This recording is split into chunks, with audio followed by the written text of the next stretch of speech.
Andhra Pradesh MLC అభ్యర్థుల జాబితాలో చివరి క్షణంలో అనూహ్యంగా మార్పులు జరిగాయి. ఎమ్మెల్యే కోటాలో అభ్యర్థి జూపూడి ప్రభాకర్కి నిబంధనలు అడ్డంకిగా మారాయి.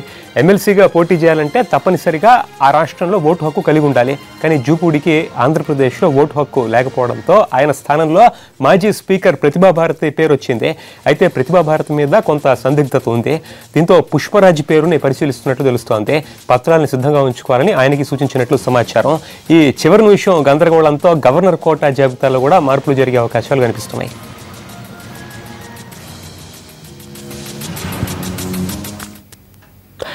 ఏపీ టీడీపీ ఎమ్మెల్సీ అభ్యర్థుల జాబితాలో అనూహ్యమైన మార్పులు చోటు చేసుకుంటున్నాయి. దీనికి సంబంధించి లేటెస్ట్ ఇన్ఫర్మేషన్ మా ప్రతినిధి రమేష్ తెలుసుకున్నాం. రమేష్, జూపూడి విషయంలో ఓటు హక్కు ఆంధ్రప్రదేశ్లో లేకపోవడంతో ఆయనకి ఇబ్బంది అయింది. ప్రతిభాభారతికి ఎదురవుతున్న సందిగ్ధత ఏమిటి? ఓవరాల్ గా టీడీపీ ఎమ్మెల్సీ అభ్యర్థుల విషయానికి సంబంధించి లేటెస్ట్ ఇన్ఫో ఏంటి?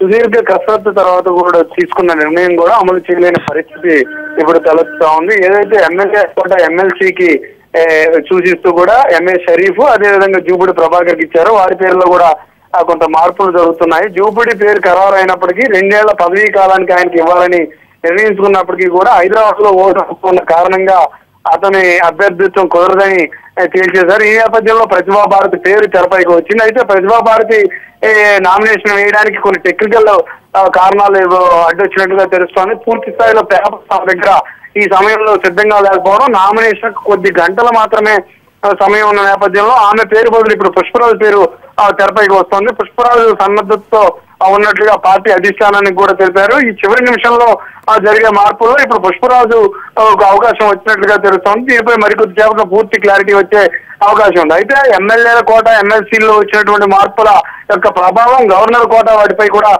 పడుతున్నట్లు తెలుస్తా ఉంది.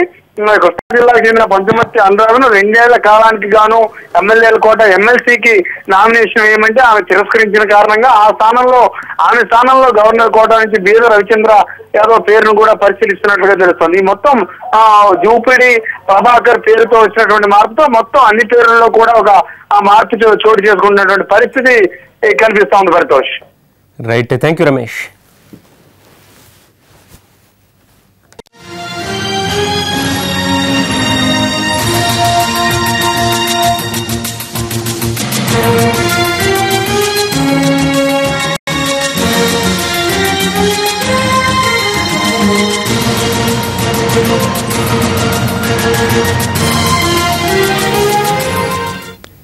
ఇవాళతో ఎమ్మెల్సీ అభ్యర్థుల నామినేషన్ గడువు ముగియబోతోంది. టీఆర్ఎస్, కాంగ్రెస్, టీడీపీ అభ్యర్థులు నామినేషన్లు వేసేందుకు సిద్ధమవుతున్నారు.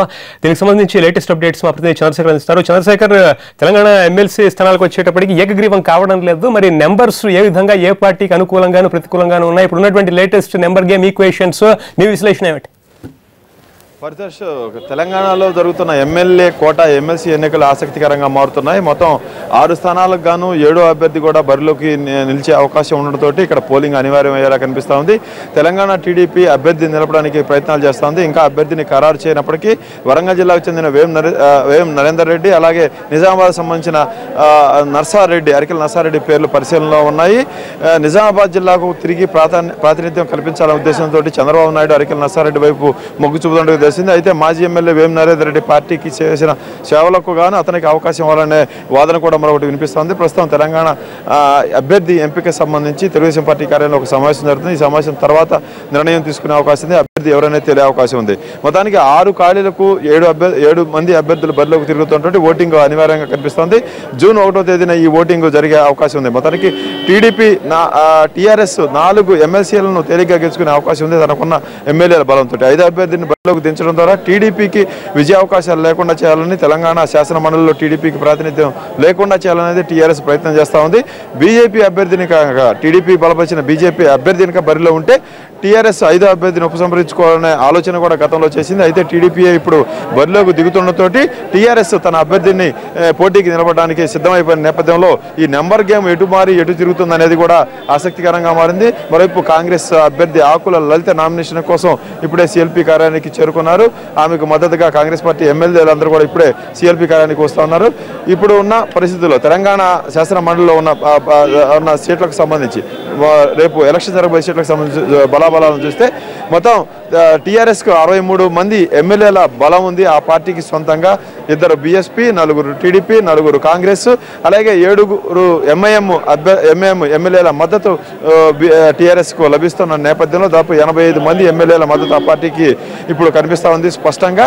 అయితే మొత్తం 5 సీట్లను కనుక గెలుచుకోవడానికి టీఆర్ఎస్కు 90కి పైగా ఎమ్మెల్యేల మద్దతు అవసరం ఉంటుంది. అయితే ప్రాధాన్యత క్రమంలో ఈ ఓట్లను విభజిస్తే కనుక టీఆర్ఎస్ గెలుపు తేలికవుతుందనే భావన ఆ పార్టీ నాయకులు వ్యక్తం చేస్తున్నారు. దీనికి సంబంధించి మనతో మాట్లాడడానికి టీఆర్ఎస్ ఎమ్మెల్సీ సుధాకర్ రెడ్డి మనతో ఉన్నారు. ఆయన అడిగి మాట్లాడదాం. సార్, 5 అభ్యర్థి గెలవడానికి మీ దగ్గర బలం లేదు, అయినా సరే ఎందుకు బరిలోకి తీస్తున్నారు? ప్రత్యేకంగా ఈ శాసనసభ ద్వారా ఎన్నికయ్యేటువంటి యొక్క ఎమ్మెల్సీ మాత్రం లెక్క ప్రకారంగా జరిగేటువంటి అవకాశం ఉంటుంది. మేము రాత్రి అంతా అధ్యయనం చేసిన తర్వాత ఆ లెక్క మాకు అనుగుణ్యంగా ఉండేటువంటి అవకాశం ఉన్నది. సెకండ్ ప్రిఫరెన్స్ ఓట్లు ఏవైతే ఉన్నాయో అవన్నీ కూడా అధికార పార్టీకి అయినటువంటి పార్టీ అభ్యర్థికే ఓటు వేసేటువంటి అవకాశం ఉంటుంది. కాబట్టి దాన్ని ఆధారంగా చేసుకొని మేము 5వ అభ్యర్థిని నిలబెడతామనేటువంటి ఒక విషయం చెప్పినాం. స్పష్టంగా మాకు గెలిచేటువంటి ఒక సత్తా ఉన్నది కాబట్టి 5వ అభ్యర్థిని పెడుతున్నాం. కాబట్టి తప్పకుండా ఇప్పుడు ఉన్నటువంటి యొక్క వివరాలను సేకరిస్తే తప్పకుండా మా అభ్యర్థి సునాయాసంగా గెలిచేటువంటి అవకాశం ఉన్నది. కాబట్టి వారికే అర్హత కలిగినటువంటి యొక్క ఓట్ల శాతం వారికి వస్తలేదు కాబట్టి వారు తికమికం అవుతున్నారు. కాబట్టి అటు ఒకవైపు కాంగ్రెస్ కూడా సరి అయినటువంటి యొక్క అభ్యర్థులు లేరు, అదేవిధంగా తెలుగుదేశానికి ఆ విధంగా ఉండేటువంటి అవకాశం లేదు. కాబట్టి సునాయాసంగా మా 5గురు కూడా గెలిచేటువంటి అవకాశం ఉంటుందనేటువంటి యొక్క సంకల్పంతో ఈ 5గురు అభ్యర్థులను ఇలా పోటీలో నిలబెడుతున్నారు. బీజేపీ అభ్యర్థి బరిలో ఉంటేనేమో 5వ అభ్యర్థిని ఉపసంహరించుకోవడానికి టీఆర్ఎస్ సిద్ధమైందని, టీడీపీ పోటీ చేస్తే మాత్రం 5వ అభ్యర్థిని పెట్టి ఆ పార్టీని ఓడించాలని నిర్ణయం జరిగింది. ఎందుకని టీడీపీ మీద మీరు అంత వ్యతిరేకత ఉన్నారు? టీడీపీ మీద వ్యతిరేకత అని కాదు, కానీ జాతీయ స్థాయిలో ఉన్నటువంటి అధికారం ఉన్నటువంటి బీజేపీకి కొంత అనుకూలంగా ఉండేటువంటి అవకాశం ఉంటుంది. కాబట్టి వారి అభ్యర్థి లేనప్పుడు నేచురల్గా తెలుగుదేశానికి ఓడిపోయే అభ్యర్థికి ఓటు ఎందుకు వేయాలనేటువంటి భావన ప్రతి ఒక్క ఎమ్మెల్యేలో ఉంటే సహజం. కాబట్టి ఆ ఉద్దేశంతో ఇవాళ మా అధికార పార్టీలో ఉన్నటువంటి అభ్యర్థి గెలిచేటువంటి అవకాశం ఉంటుంది. కాబట్టి బీజేపీ కేంద్రంలో మంత్రి పదవి ఇస్తే దానికి బదులుగానే ఇక్కడ ఎమ్మెల్సీకి సహకరించాలని అట్లని కాదు. ఎందుకంటే ఇక్కడ ఉండేటువంటి ఎమ్మెల్యేలు ఎవరైతున్నారో వారు బీజేపీ యొక్క పార్టీ గతంలో కూడా తెలుగుదేశానికి బీజేపీ ఎమ్మెల్సీగా అయినప్పుడు వారు బీజేపీకి సపోర్ట్ చేస్తూ వచ్చారు. ఎందుకొరకంటే మాకు పార్టీ బలం లేదనేటువంటి ఉద్దేశంతో బీజేపీకి సపోర్ట్ చేశారు మన శాసన మండలి ఎన్నికలు. కాబట్టి ఇప్పుడు కూడా ఒకవేళ బీజేపీకి అనుకూలంగా ఉంటే మేము అందరం కూడా సానుకూలంగా ఉంటుందని మేము 4 అభ్యర్థులను పెట్టేవాళ్ళం. కానీ వారు బీజేపీకి బదులుగా తెలుగుదేశం పార్టీకి అనుకూలంగా నిర్ణయం తీసుకుంటున్నారు. కాబట్టి మేము 5వ అభ్యర్థి తప్పకుండా ఇప్పుడు ఉన్నటువంటి ఎమ్మెల్యేలో కాబట్టి ఓడిపోయే పార్టీకి ఎందుకు ఓటేయాలని వాళ్ళ పార్టీ వాళ్ళే అనుకునేటువంటి అవకాశం వస్తుంది. టీడీపీ నుంచి కూడా మీకు మరికొన్ని ఓట్లు నేచురల్గా తప్పకుండా కొందరు ఇదివరకే అటువంటి సంకేతాలు మాకు వచ్చినాయి. తదనుగుణంగా ఇటు తెలుగుదేశం కానీ అటు కాంగ్రెస్ కానీ తప్పకుండా వారి ఓట్లు కూడా మా అభ్యర్థికి పడేటువంటి అవకాశం ఉంటుంది. కాబట్టి సునాయాసంగా గెలుస్తామనేటువంటి ఉద్దేశంతో రాత్రి నిర్ణయం చేసినాం. కాబట్టి 5వ అభ్యర్థి జానారెడ్డి గారు నిన్న ఒక ప్రతిపాదన చేసినట్టుగా వార్తలు వచ్చాయి. తెలంగాణ శాసన మండలికి తొలిసారిగా ఎమ్మెల్యే కోట ఎన్నికలు జరుగుతున్నాయి. ఓటింగ్కు వెళ్లకుండా పోలింగ్కు వెళ్లకుండా అందరం 5 సీట్లు అంటే టీఆర్ఎస్కు 4, టీడీపీకి 1, కాంగ్రెస్ 1 పంచుకునే ప్రతిపాదన చేసినట్టు ఎందుకు దాన్ని వ్యతిరేకించారు? మేము వ్యతిరేకించడం కాదు, వారు చెప్పింది ఏంటంటే సెకండ్ ప్రిఫరెన్స్ ఓటు ఏదైతున్నదో మా టీఆర్ఎస్ పార్టీ కాంగ్రెస్ అభ్యర్థికి వేయండి అనేటువంటిది వారు అభ్యర్థించడం జరిగింది. దాన్ని పరిశీలిస్తామన్నాం.